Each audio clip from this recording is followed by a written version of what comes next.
Obviously, it's been a tremendous 5 months for the Auburn family. Couldn't think of a better way to culminate a lot of hard work starting about a year ago now. And, as I said last night, couldn't be more proud of our young men, the way they represent themselves on the field, off the field, in our community. Just feel very blessed. That's all I can tell you is I feel very blessed to be part of a program that represents and stands for all the right things, starting with our leadership at the top, with Dr. Gooch, our president, Jay Jacobs, our athletic director. Just very blessed to be a small part of something really big. So last night was a great night for a lot of young men that will remember that for the rest of their lives, and rightly so. And just, again, proud to be a part of it. Thank you, Coach. We'll open it up for questions. Again, we ask that you please identify yourself and your media agency. We'll go to the right-hand side. Coach Lance Crawford, WPMI TV in Mobile. With signing day just weeks away, and spring practice shortly after that, how long do you get to do nothing but enjoy this? And is that time already expired? It's expired. You savor the moment. There's no question last night was a great moment for so many people for Auburn football. But the great thing about college football and especially in our league, which is so competitive in every way, not just on the field, but recruiting and things of that nature, there are no days off, to be honest with you. We do our best to see our families and be with our wives and our children.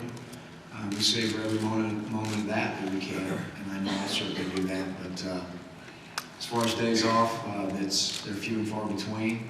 That's just kind of part of the deal. So we'll crank it back up today and have a great memory of what happened last night. But at Auburn University, in terms of football, we have to start all over starting today. We'll go to row 2 here on the right and then to the center aisle. Ron Higgins, Memphis Commercial Appeal, right, Coach. You talked earlier in the week about this team playing for the program, the fans, not just the team. When you roll up the stadium last night and saw all those Auburn fans, I mean, a lot of them didn't have tickets, who just wanted to be here. The moment struck you right then how big it really was. Like, man, they really showed up. We're all playing for everybody. No, it didn't strike me at that moment because it struck me when I was an assistant here starting in 2002. I've been very privileged and very blessed to be a part of a lot of different programs in terms of 25 years of coaching, being in different places. Never seen anything like the Auburn family. For our fans, last night, even inside the stadium, it was like a home game. Don't know how they got the tickets, don't know where they came from, but they found a way to get there. Probably several thousand outside that couldn't get in. I know there was some that, due to weather conditions, couldn't even make it to the game. You look back at Auburn, all of our hotel rooms were sold out. Tumors Corner looked like it was a home game, the championship game at home. It's just the way the Auburn family is. And everybody thinks they have the greatest fans. I mean, that's what you should think. But I truly feel like our fans are second to none. And really and truly, they're a huge driving force that motivate our players. If you just come to a home game in Auburn, I think it tells the story. I don't even think you need to say anything else about it. But again, our fans are great. I love them. And again, I say it really from the bottom of my heart. 50 plus years waiting for a moment like last night. It was long overdue, and just glad that I could be a part of sharing in that with them. Got a question on the center aisle, on the right side of the center aisle. Coach Don Hawes, Alabama's 13 in Birmingham. Since you arrived, you had talked about building this thing for the long haul, winning in 2 years. Are you surprised by that, even though I know you have never put a timeline on that? And do you think the foundation is now in place for the long haul? I think we're getting there. I think we're getting there in terms of foundation. I think we still, this was a magical year. For you to have a championship football team, there's a lot of ingredients that have to be in place. I think you have to have a good football team. I think the ball has to kind of bounce in your direction a couple of times during the year. I think that you have to play well and be very resilient. I think you have to have great team chemistry. And all of those things happen for us. And the championship teams that I've been blessed to be a part of, I think that's happened pretty much every year that way. The foundation is still continuing to be built. It all starts with recruiting. We feel good about it. We're not there yet, but we'll continue to work every day in that direction. I think at the moment where we feel like we have arrived and we feel like we are there, I think we're in trouble. So I don't ever feel like we'll be there. We'll always keep trying to work in that direction to get there. But we've got a foundation we've got to continue to build on, and we've got a great group of coaches that are all in, and I got a great group of returning young kids, very young, and they're all in too. So I think we're all moving in the right direction. We're in the same row all the way on the right-hand side. Kurt Bowles from the Austin American Statesman. First, congratulations, Gene. And I wonder, do you feel like the SEC stranglehold on this thing is good for college football? And do you think we'll ever see the day a team outside the SEC wins all these trophies? Kirk, I don't know all that, to be honest with you. I mean, I feel blessed to be at Auburn and that we've won a national championship. There's a lot of great conferences out there. Everybody that plays in their own conference ought to think they have the best conference. I mean, that's the way it ought to be. And so I know we have a great conference. I know that we have a lot in our conference that other conferences and other people would love to be a part of. That I do know. It doesn't mean that it makes us heads and tails above everybody else. I know that ours is very difficult. And, I know that, the numbers would tell you that, if you look at it from 10,000 feet, it looks like, this conference is a very dominating conference over some of the others, but I don't know that that's necessarily the truth. I think every year is probably a case-by-case year. And, I just don't feel like you can say that one conference just dominates over all the others. And there's a lot of great players and a lot of great coaches and a lot of great other leagues and conferences, and year by year, everybody's got the same chance. We have a lot of hands up. We will get to everyone. We'll go to the back of the room on the center aisle, then to the left, and then to the right. Coach Jeff Spiegel, ABC 3340 Birmingham. Congratulations. Thanks, Jim. Cam Newton was obviously in quite a bit of discomfort last night at the end of the game. Do you have an update on him and his status? I do not, Jeff. We'll go to the left-hand side, row 4. It might be like asking you to compare children, but you've been part of 3 national championship teams.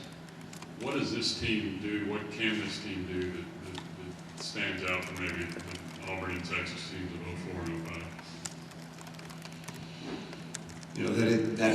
That's tough to answer.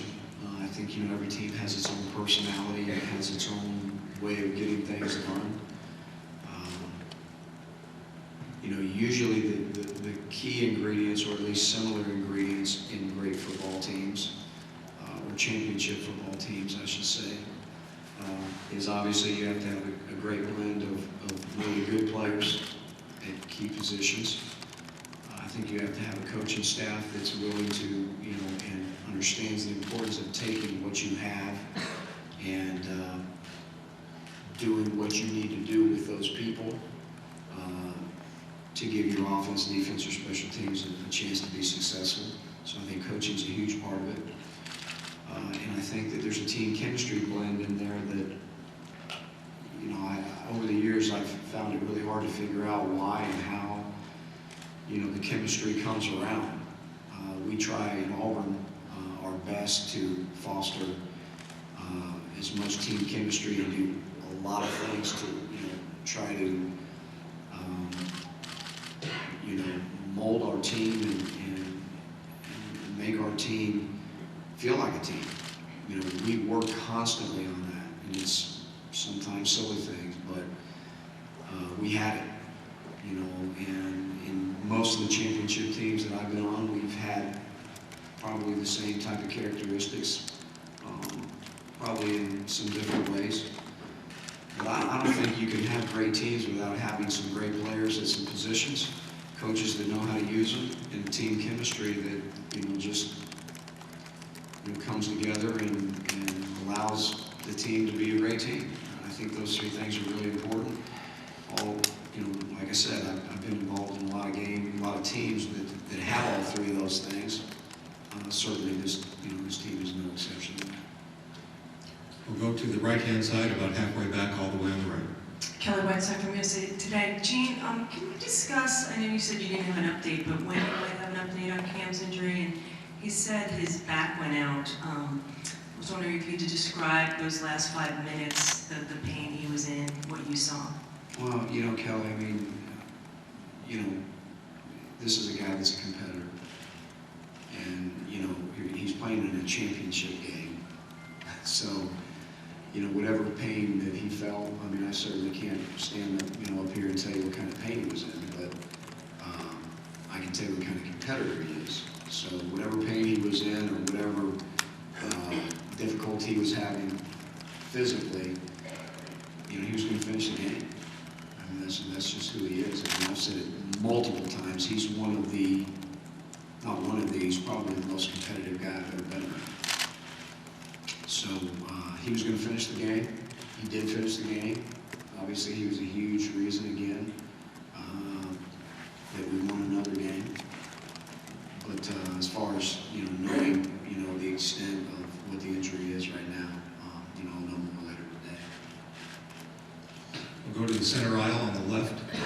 Chief Mike Savetas from the Public Auburn News. What advice would you give Cam and Nick and maybe some others who think they might leave early for the NFL draft? And when will You know, have the conversation? Yeah, we'll sit down. We'll all sit down. The time is obviously coming up.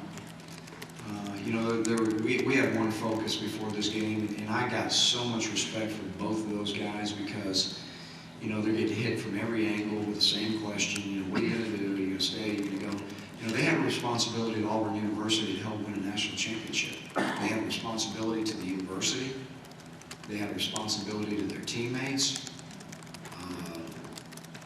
You know, it wasn't about what the next move is. It was about what they needed to do to finish what they started.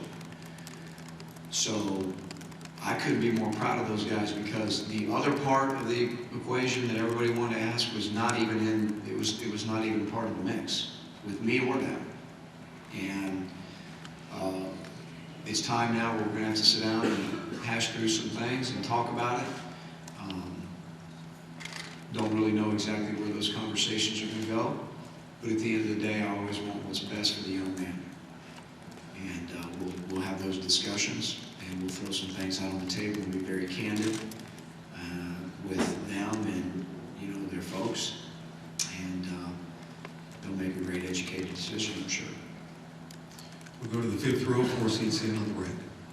Hey, Coach, Chris Malone, WVT in Birmingham. Congratulations. Thanks, Chris. If you had never heard the Cam Newton story, weren't affiliated with Auburn, and had the chance to look back and see when he, from the moment he committed to Auburn, won the starting job, led the team on a great start, the recruiting scandal, winning the national championship, the Heisman. When you look back, what would you make of this story?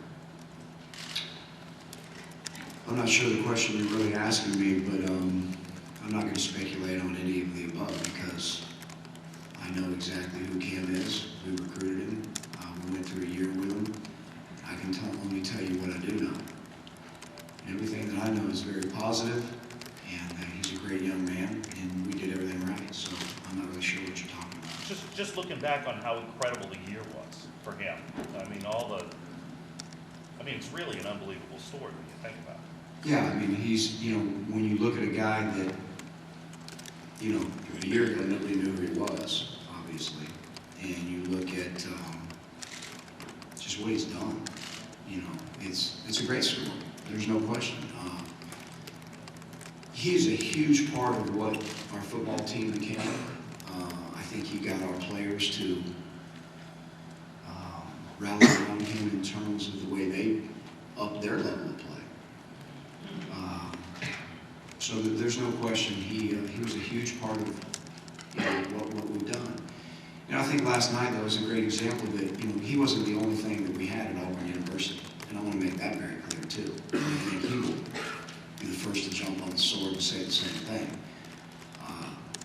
Last night we had 20 plus seniors and a lot of other good players that helped win the national championship.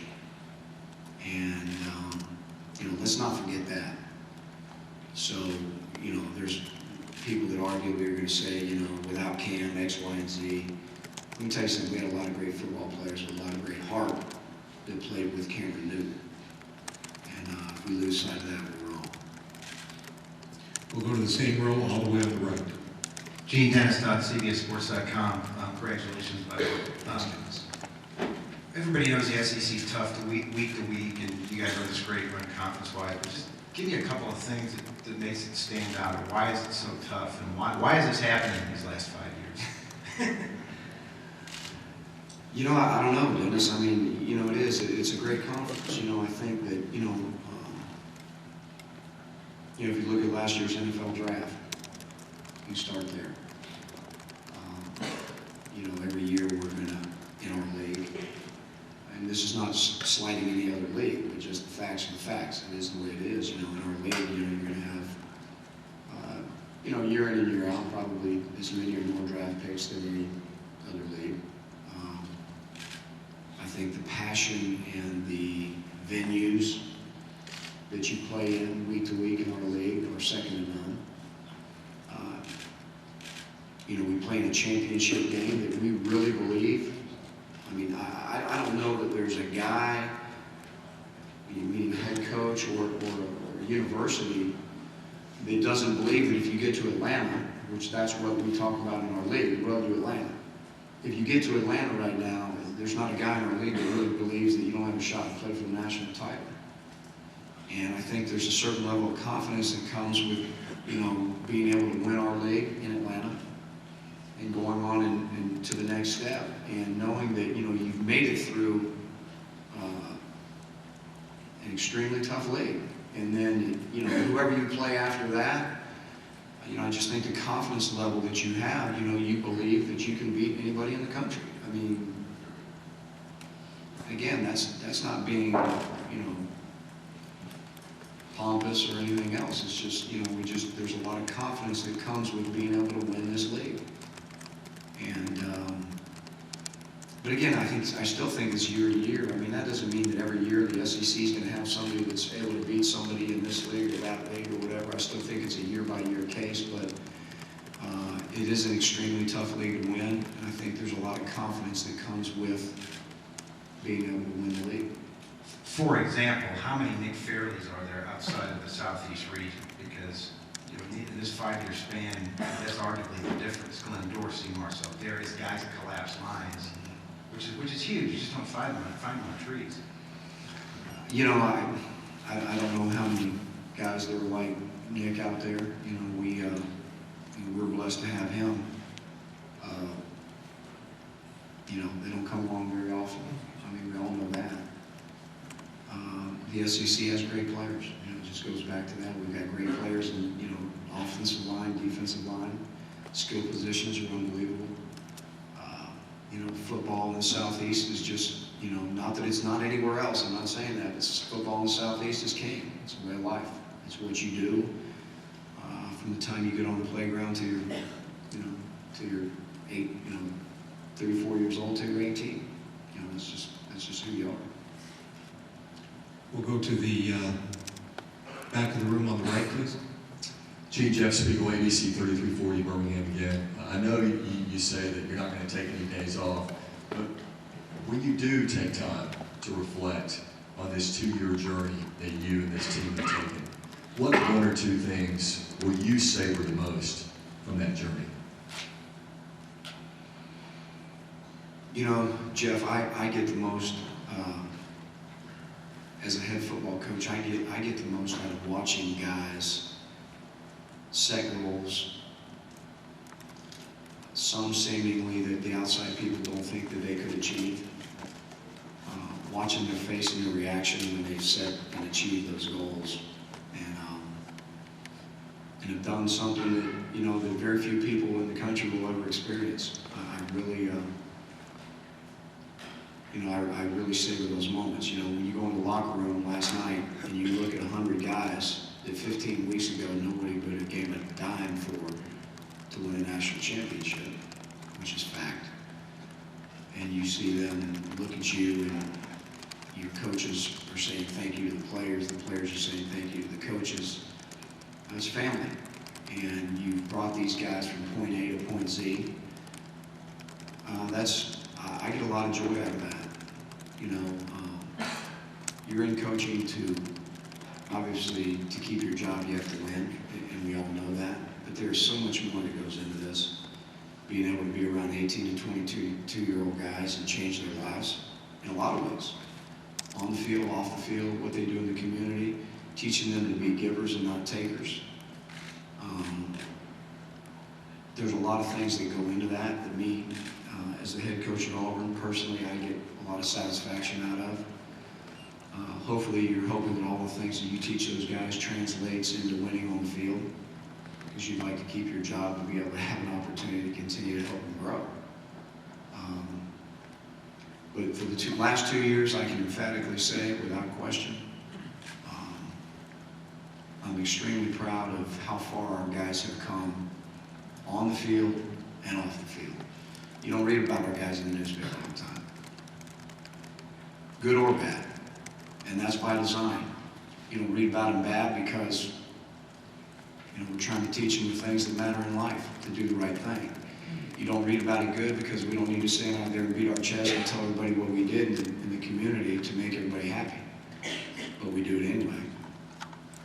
So, you know, that's what I enjoyed about the last 2 years and what I think we've accomplished at Auburn. We'll go across the aisle to the left, please.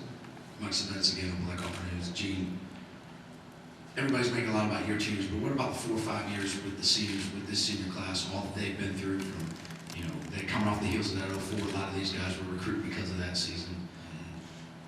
And then, you know, 2 years ago with Tommy leaving, you coming in, and especially for a guy like Cody Burns, who's been through it all and then catches a touchdown pass last night. Talk about the senior class and just what they've meant to this program to build it back to where you said that you guys are laying that foundation again. Right. That's a great question. I have a very high level of respect for our seniors, and it's not because they won the national championship last night. You know, you come to a university and you expect things to be one way, you know, and then all of a sudden, you know, halfway through your tenure, everything changes. You have these new guys come in and they say, hey, look, you know, this is what we're going to do. You know, we came here to win championships, and you know, this is what we're going to do, and this is how we want you to do it. And we're changing everything that you thought. We're changing the way you think. We're changing everything about what you do, and you need to be all in. You know, if I did that to everybody in this room right now, when you went to work tomorrow morning, you'd look at me like I got 10 heads. And so that's hard, you know, and I've got a high level of respect for our guys that are able to, you know, adapt and adjust to something totally new, something totally unexpected. And we started 2 years ago. I told them, I said, you know, I don't expect you to trust me, and I don't want you to trust me until I've earned it, and I certainly don't trust you until you've earned my trust, you know, and, you know, it all just worked out. And I've got a very, very high level of respect for the guys like Cody Burns and 20 plus others that have gone through the same thing. I mean, I got guys, you know, they're 325 pounds crying in the corner last night, you know, after the game was over, because, you know, they understand that there's no more time left to play at Auburn, and that's a good thing. And we tell them all the time, the Illinois State rule, you know, if you don't have a grand desire to come back after you leave, then we haven't done our job. You know, so I think most of them feel the same way. We'll go to the second row over here. John Henderson, Denver Post. Gene, what kind of potential does Michael Dyer have? I think he's got a chance to be a really, really good tailback in the SEC. I mean, I think he's just kind of coming on the verge. He's kind of coming into his own. I think that running backs typically need to get into a groove to, become really effective. Sometimes we play guys earlier in the game, and sometimes we play them later in the game, but there's some needs to the madness in how we use our tailbacks and how we, how the game unfolds. So I think when he gets into a groove, he's really effective. I think certainly late in the game, he's a very powerful back that really protects the ball well. We saw that earlier in the year, against Mississippi State, when we had to grind the clock out and win the game with 8 minutes and time off the clock, and we gave him the ball early in his freshman year because we trusted him. We trusted him to protect the football. We trusted him to grind out some tough yards. But I think since that game, he's grown tremendously, and I think he's got a chance to be a really good tailback in our league if he'll keep working at it. He certainly has not arrived yet because he got the MVP of the national championship game. But I think he's got the potential to do whatever he wants to do if he'll work at it. Coach, we know we have a flight to catch. Are there any final questions? We'll take one more.